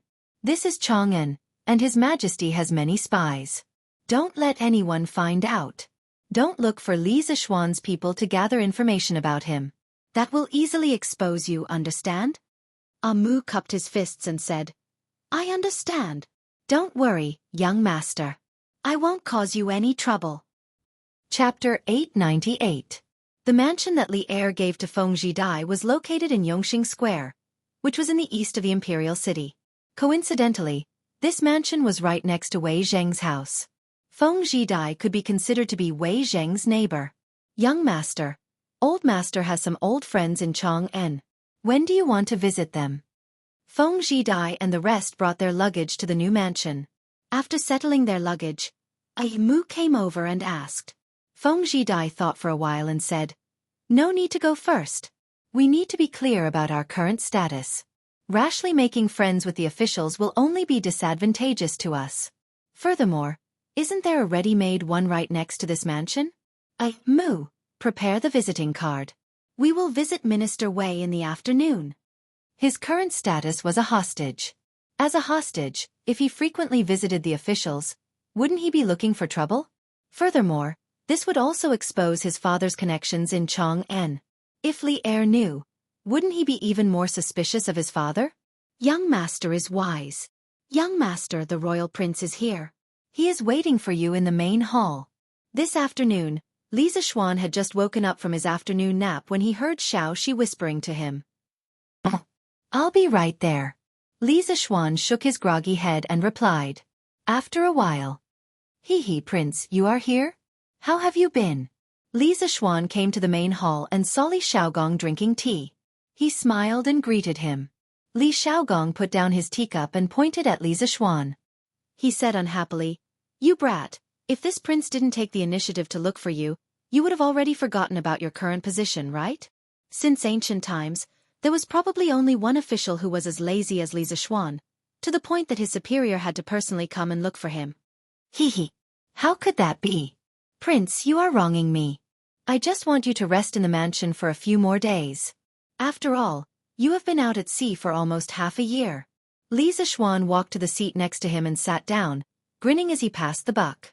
When Li Zixuan proposed the establishment of the Department of Shipbuilding and appointed Li Xiaogong as the head of the department, he said that since Li Xiaogong had just returned from the sea, he would allow Li Xiaogong to rest for a month before starting the establishment of the Department of Shipbuilding. That was why Li Zixuan said that. Li Xiaogong stared at him and said, "Kid, don't push the blame onto this king.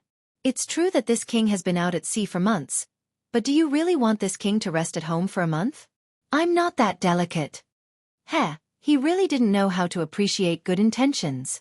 Li Er really found a good employee, but you didn't even want to give him a break. Your Highness is wholeheartedly devoted to the country. You work hard day and night and do your best. This young one admires you. Admires you. Li Zixuan said as he gave a flattering reply. Facing such a slippery kid, Li Xiaogong felt helpless. He sighed and said seriously, "The previous sea trade brought in a very rich income for the imperial court. His Majesty and the other officials in the imperial court are beginning to pay attention to the sea trade. Yesterday, the envoys from the Nanyang countries all left the capital. Before that, they all came to visit this king, hoping that this king can help them in the future sea trade." Saying this, Li Xiaogong paused. As if he knew what Li Zixuan was thinking, he chuckled and continued, "Although this king is usually a bit greedy, this king will definitely not accept this kind of money. They are trying to bribe this prince to gain more benefits for themselves in the future sea trade. However, if they gain more benefits, then the imperial court will naturally gain less benefits. This prince will definitely not do something like sacrificing the country's interests to enrich themselves." Li Zixuan stood up and cupped his hands in praise. "Your Highness is righteous, this young one admires you." Li Xiaogong laughed and scolded, "Don't flatter me. This king is telling you this not to boast, but to remind you that as a person in this position, don't be greedy for money that you shouldn't be. Although the borders of the Tang Empire seem stable, there are actually turbulent undercurrents. Moreover, our internal affairs are not peaceful either. The imperial court can use the sea trade to save more money, and we will have more confidence in the war." Li Zixuan nodded and said, "Your Highness, don't worry, this young one knows the importance. As the saying goes, every man is responsible for the rise and fall of the world. This young one hopes that the Tang Empire will always be prosperous." Every man is responsible for the rise and fall of the world? Hearing this, Li Xiaogong's eyes lit up. He praised, "You're quite accomplished in the art of craftsmanship. A few days ago, the entire Chang'an city was talking about your class. I didn't expect you to be so accomplished in the art of writing as well. This sentence is well said. Haha. I don't know how spiritual Master Ling Su taught such a monster like you." That's right, Li Xiaogong could only think of the word monster to describe Li Zixuan. He was well versed in both the pen and the sword, and was proficient in too many things. "Your Highness, you flatter me. This young one's ambition is not in writing." Li Zixuan shook his head and said, "Why?" Li Zixuan thought for a while and said in a deep voice, "In this young one's opinion, writing can only be used to arm a person's thoughts, but not to strengthen a country. Engineering is enough." Li Xiaogong narrowed his eyes and smiled mysteriously. If those rotten scholars heard this, you will be in big trouble. All right, this topic is off topic. Now that the envoys of the various countries have left, we should start to establish the Department of Shipping. To be honest, it's fine if you want this king to lead troops to war, but to let this king manage a yamen is too difficult for this king. This Department of Shipping is now a blank piece of paper. Xiaoxian, you have many ideas. First, think of the regulations of the Department of Shipping, then write a copy for this king. If there are no problems, we will show it to His Majesty for a look. Strive to have the Department of Shipping open before the end of the year." Li Zixuan was helpless. He had not finished the matters of the Football Association, and now he was asked to establish the Department of Shipping. It was really one wave after another. However, this was something he had promised Li Er before, and he could not go back on his word now. Yes, this young one will draft the regulations of the Department of Shipping as soon as possible. "Your Highness, Please wait for the good news. Although he was complaining in his heart, he still had to do what needed to be done. Haha. This king knows that you are unwilling, but you are being loyal to the country. In the future, this king will personally go to Guangdong. In comparison, the burden on you is still light. Li Xiaogong seemed to have seen through Li Zishuan's thoughts and could not help but laugh. Li Zishuan inexplicably shuddered. Li Xiaogong was right. He was only giving ideas in Chang'an, and it was far better than Li Xiaogong going to Guangdong for a long time on a business trip. To Li Zishuan, in this era where there were no trains or planes, he was not willing to go far even if he was beaten to death. Chapter 899. By the way, Xiaoxian, the football you've been working on seems to be quite interesting. I heard that His Majesty even came to Yanhuang College to play a game. If I didn't have to go south soon, I would probably form a team to play too. In the main hall of the Yunshan residence. After Li Xiaogong finished talking about business, he suddenly talked about the recent football. His face was full of regret. Obviously, he should have heard a lot about the 2 football games of the academy. Li Zishuan smiled and said, "Since your highness likes football, I'll give you 2. You can take them to the south to play. Besides, when everything is settled there, His Majesty will definitely summon you back." As a prince of the Tang Empire, Li Er would not let Li Xiaogong stay in the south for a long time. At most, he would be summoned back by Li Er after the business of the shipping department in Guangdong port stabilized. This was something that everyone could see clearly. Haha. Then this prince will accept your kind intentions. You don't know that my subordinates have been drooling for this football for a long time. Li Xiaogong laughed heartily.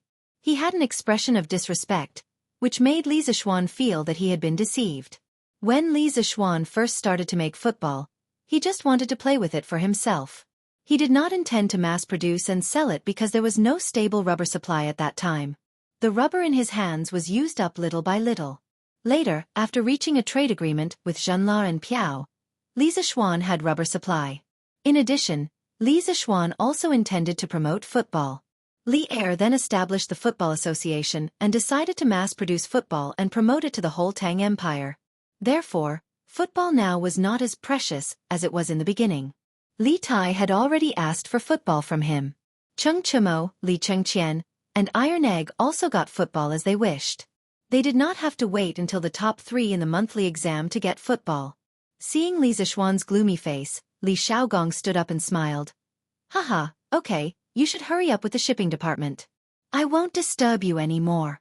Hey, your residence is built well. When your construction team finishes, lend it to me for a few days. The residence is old and needs to be renovated. Li Zishuan was speechless. It was not like he had never been to the Duke's residence. It was magnificent inside. How did it look like it had been in disrepair? Li Xiaogong obviously wanted to renovate his residence according to the architectural style of the Yunshan residence. He had to admit that in terms of personal enjoyment, he and Li Xiaogong. Yes, the construction of the academy has basically been completed. If your highness needs manpower, you can choose from the construction team at any time. I'll give you a few sets of furniture furnishings. Since Li Zishuan wanted to give him a favor, then he would give him the full set. Li Zishuan had a good impression of Li Xiaogong. Haha, good. You're the right person. Li Xiaogong laughed heartily and left with a gratified expression. At night, in the new residence of the Feng family, the study was brightly lit, indicating that the owner of the residence was still awake. Curved Yuan Plow, Immortal Drunken Wine, Soft Village, Datong Daily, Yanhuang College. Li Zishuan built such a huge foundation in Chang, and in less than a year. He is indeed different from ordinary people. Feng Zhidai muttered to himself in the study under the candlelight. There was a thick stack of documents on the table in front of him. It was the information about Li Zishuan that his guards had gathered. Lingnan was relatively uninformed. He had heard of Li Zishuan's name and had used Li Zishuan's items, such as Datong Daily and Immortal Drunken Wine. But after reading the information, he realized that Li Zishuan had done a lot of things in the past year. The more he read the information, the more shocked he was. The speed of Li Zishuan's rise was beyond the scope of ordinary people's understanding. Li Zishuan descended from the sky and wiped out the 7 cultivators of true virtue sect with his own strength? After turning to the next page and seeing the note on it, Feng Jidai's eyes narrowed and his face turned solemn. He quickly read it carefully. The study was terrifyingly quiet. Only the sound of insects and the sound of Feng Jidai turning the pages could be heard occasionally. After a quarter of an hour, Feng Jidai put down the documents and raised his head. His eyes were deep and his face was very ugly. He muttered, "Immortal lamp? True Qi iron ball? How is this possible?"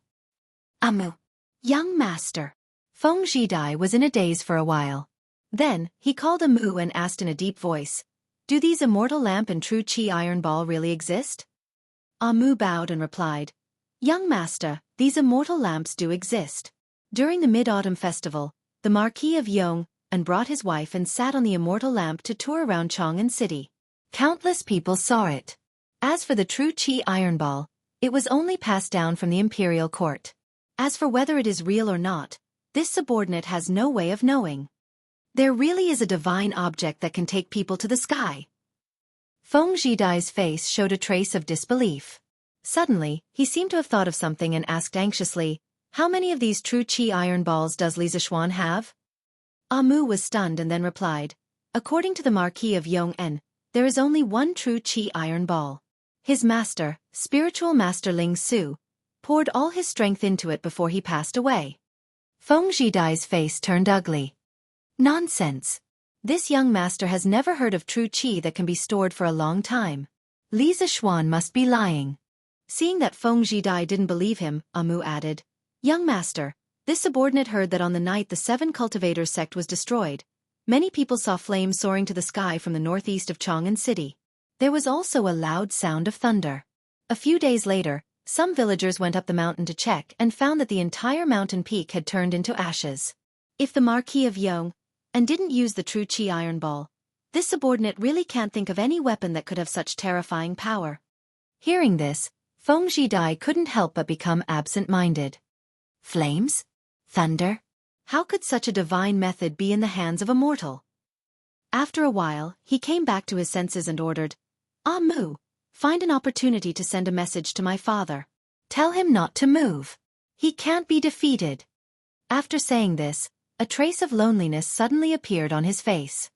"Young master, this. Why? No matter how powerful the Marquis of Yong'an is, he is only one person. The terrain of Lingnan is dangerous and we have thousands of warriors. What is there to be afraid of?" Amu glared at him, somewhat unconvinced. Feng Jidai angrily said, "Shut up. Do as I say."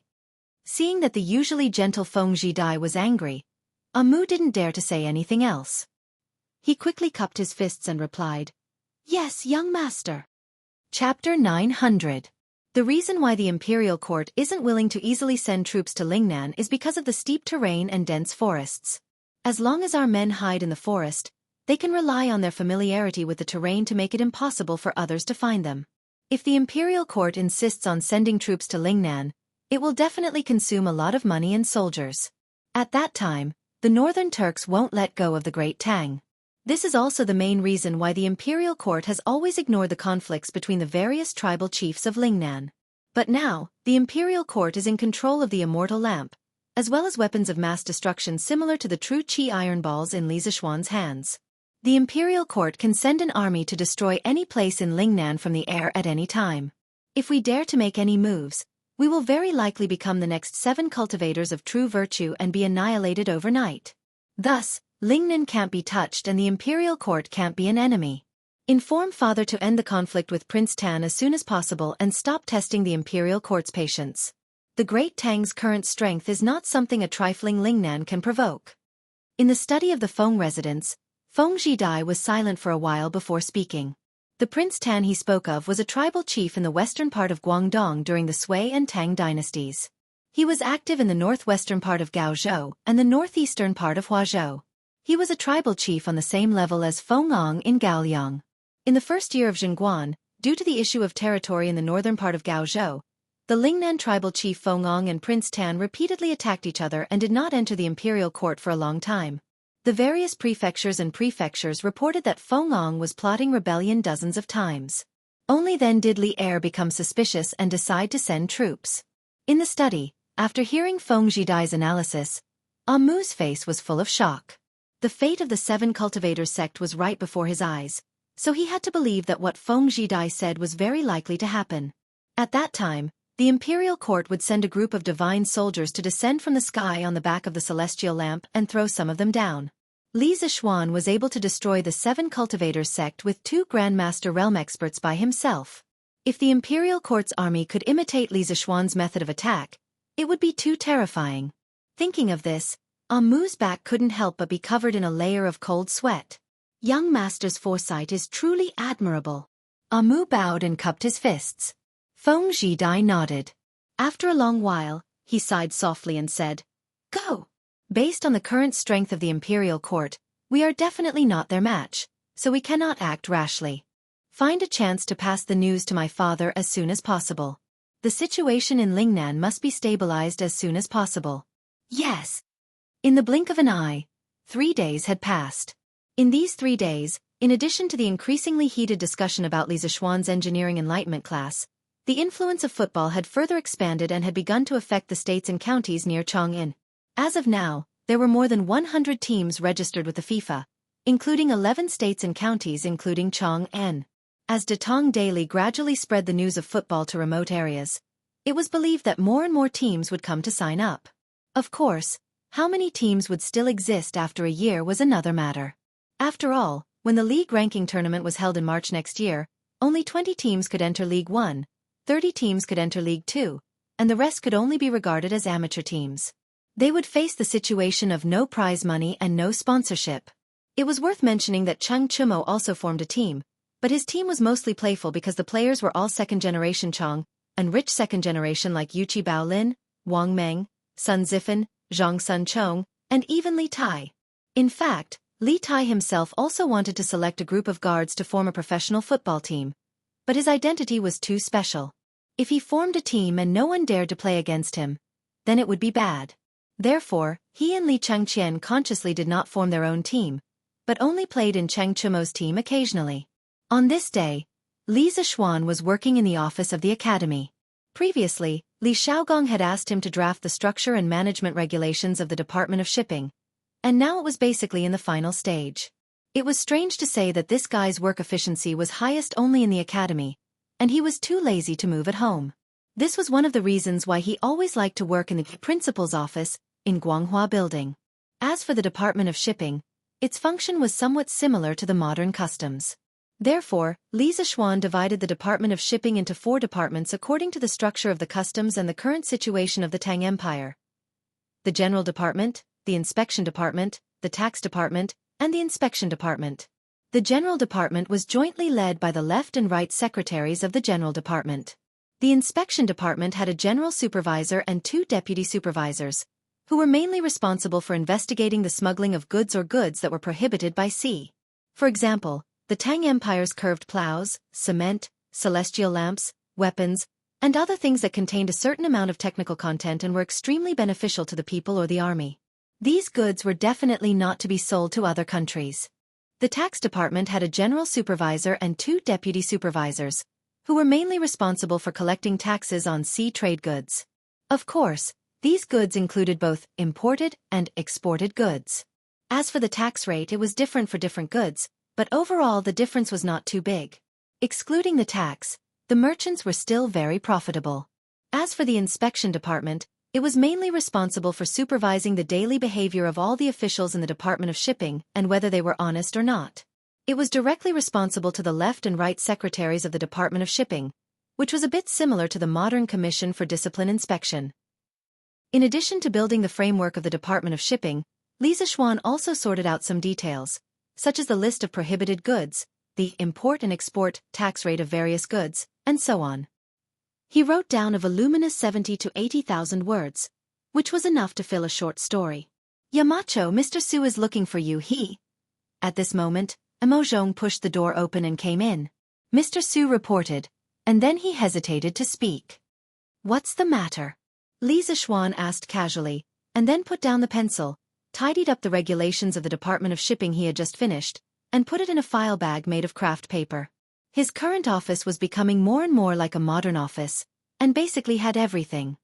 "Yamacho, Mr. Su also brought Dr. Liu from the Imperial College of Mathematics." What do you think? Mo Zhong said in a low voice. Having been in the academy for so long, he knew that Li Zixuan and the Imperial College had a bit of enmity, so he was not sure whether to let Su Hongji and Dr. Lu in. Li Zixuan was startled, and then he laughed and scolded, "When did you learn to be tactful? Quickly invite the two gentlemen in." Chapter 901. Li Zixuan didn't have any grudges against the Imperial College. At most, some people in the Imperial College didn't like him. He didn't take these things to heart. Back then, when he had angrily resigned, it had not been to deliberately target Kong Ingda. On the contrary, when he had been teaching at the Imperial College, Kong Ingda had taken good care of him. In the end, he had just been a little dissatisfied with the Imperial College, where Confucianism was prevalent. Besides, it had been so long. He only wanted to do well at Yanhuang College. How could he have the time to care about these small grudges? Haha, Mr. Su, Mr. Lu. Come in and have a seat. Mo Zhong, serve the tea. Mo Zhong welcomed Su Hongji and Lu Hongyuan in. Li Zixuan hurriedly stood up and greeted them warmly. Su Hongji cupped his hands and said sincerely, "Yamacho, this is my teacher. He has something to ask you. I hope you won't mind." "Hey! Mr. Su, you're too serious. This is the first time I've met Dr. Lu. There's no such thing as past grudges. Come in and have a seat. Dr. Lu, please." Li Zixuan interrupted Su Hongji without waiting for him to finish. Lu Hongyuan looked at Li Zixuan appreciatively and followed Li Zixuan inside. He smiled and said, "Marquis Yong'an is so young, but you have such a big heart. No wonder you can build up such a big business in just a few months." They sat down one after another. Li Zixuan smiled and said, "Dr. Lu, you're too kind. You've been working hard at the Imperial College for decades, teaching and educating people. You're the role model of my generation." Li Zixuan knew that Lu Hongyuan was Su Hongji's teacher. He also investigated Lu Hongyuan's past deeds. He was a respectable teacher of the people. Seeing Li Zixuan's kind face without any displeasure, Su Hongji, who was still worried, was relieved. Lu Hongyuan said, "Haha, forget it. That's all in the past. Don't mention it again. Today, this old man has come to find the Marquis of Yong, and because I have a request." The old man had been teaching for his entire life, but he did not put on any airs at all. His attitude was also quite humble. He was completely different from those rotten scholars. Li Zixuan admired him in his heart, but he quickly said, "Old mister, you're too kind. If you have something to ask, just say it. There's no need to talk about asking for it. Isn't this too much for this junior?" When Lu Hongyuan heard Li Zixuan's reply, he didn't bother to be courteous. His pale old face was now flushed red. He was probably very excited at this moment. "A few days ago, I saw the needle toss game that Marquis Yong and made. Out of curiosity, I also made a similar game at the School of Mathematics. I'm sure Marquis Yong and has already heard of the results. To be able to accurately calculate the 6th decimal point of the ancestral rate in my lifetime, this old man is naturally excited, but..." Speaking of this, the old man paused for a moment. Li Zixuan cooperated and asked, "But what?" "Professor Lu, there's no harm in saying it directly." Lu Hongyuan nodded and continued, "But no matter how much I thought about it, I still couldn't figure out how to calculate the ancestral rate through a simple needle toss game. This seems like child's play." This old man thought about it for 4 whole days and still couldn't figure it out. "Thus, I shamelessly came here to ask Marquis Yong'an for advice. I hope you don't blame this old man for coming uninvited." So it was for the needle toss experiment. After hearing this, Li Zixuan finally understood why the old man came. However, he couldn't help but feel that it was a little funny. To be troubled over a question for 4 whole days, this was really a stubborn old man. Actually, regarding the theory behind the needle toss experiment, many teachers from Yanhuang College, including Su Hongji, had come to ask him. However, he didn't say anything. He wanted to let the teachers from the college slowly find the answer themselves. Now that the old man came all the way here just for this, Li Zixuan couldn't continue to keep him in suspense. Since Professor Lu wants to know the theory behind this game, then this junior will explain it today. If there are any mistakes, I hope the 2 of you can point them out," Li Zixuan said politely. Then, he took out a pencil from the pencil box on his desk and a piece of white paper. He began to explain as he drew, Let's assume that there is an iron wire bent into a circle. Its diameter is exactly the distance between the parallel lines that I drew on the paper when I was doing the needle toss game. We will use d to represent this distance. It can be imagined that for such a circle, no matter how it is thrown, there will be 2 points of intersection with the parallel lines. Thus, if the circle is thrown n times, then the total number of intersection points must be 2n. Cough cough, the people of Tang Dynasty didn't understand English, let alone the pronunciation of the English alphabet.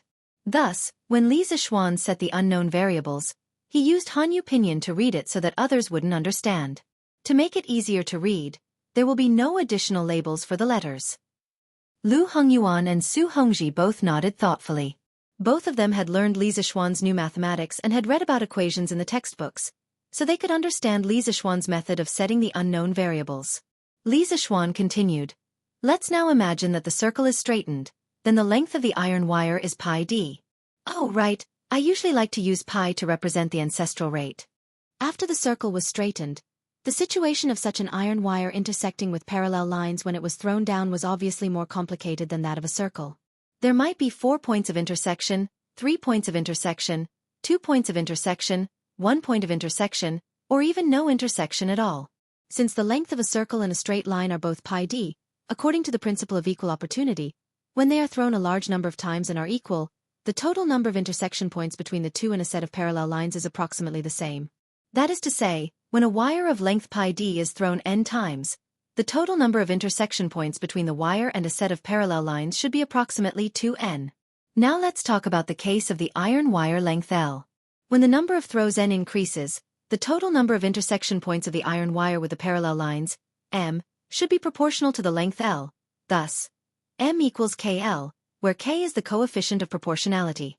In order to find k, we only need to note that for the special case of L equals pi d, we have m equals 2n. Thus we get k equals 2n pi d. Substituting the former formula, we get m is almost equal to 2ln pi d, and thus pi is almost equal to 2ln dm. When the length of the line is half the distance between the parallel lines, the above formula can be written as pi is almost equal to nm. These are the 2 needle throwing games we did before. There were some beyond the scope of the knowledge, so Li Zixuan forgot to explain. He didn't care whether they could understand or not, he just said it all. Sure enough, Lu Hongyuan and Su Hongji both frowned. The two silently digested the information. After a while, Lu Hongyuan asked, "I have something I don't understand. What is the principle of equal opportunity?" Chapter 902. In the office. When Li Zixuan heard Lu Hongyuan ask about the principle of equal opportunity, he couldn't help but rub his eyebrows. This problem was too complicated to explain. After thinking for a long time, he still didn't know where to start, so he could only say, "Dr. Lu, this so-called equal opportunity, I can't explain it to you at the moment. In the future, another field of mathematics will be derived, called probability theory and mathematical statistics. After you finish reading that book, you will roughly understand what equal opportunity is. In addition, when mathematics is developed to a higher level, the same result can be derived through pure mathematics. That method is more complicated, so I won't take it out. In fact, the Buffon needle throwing problem could be completely proved using pure mathematics. 2 mathematical abstractions were used in the middle. First, let the needle rotate around a point on the basic unit segment. Through definite integration, the ratio of the 2 areas was obtained. Then, let the needle translate on the basic unit segment. Using definite integration, the ratio of the 2 volumes was obtained. Finally, the relationship between the probability of the fine needle pressing the line and pi was obtained. However, this process required knowledge of trigonometric functions and calculus, so it would be more troublesome to explain. But then again, when a person reached a high level in mathematics, they wouldn't use such a stupid method like the needle throwing experiment to find pi. Because trigonometric functions and infinite series methods could be used to obtain a more accurate pi. According to records in 1706, the British mathematician Melchin used the formula pi equals 16 arctan, 15, 4 arctan, 1239, to calculate the value of pi, which broke through the 100-digit decimal mark. The value of arctanks could be calculated through the Taylor series. At this time, Lu Hongyuan couldn't help but be shocked.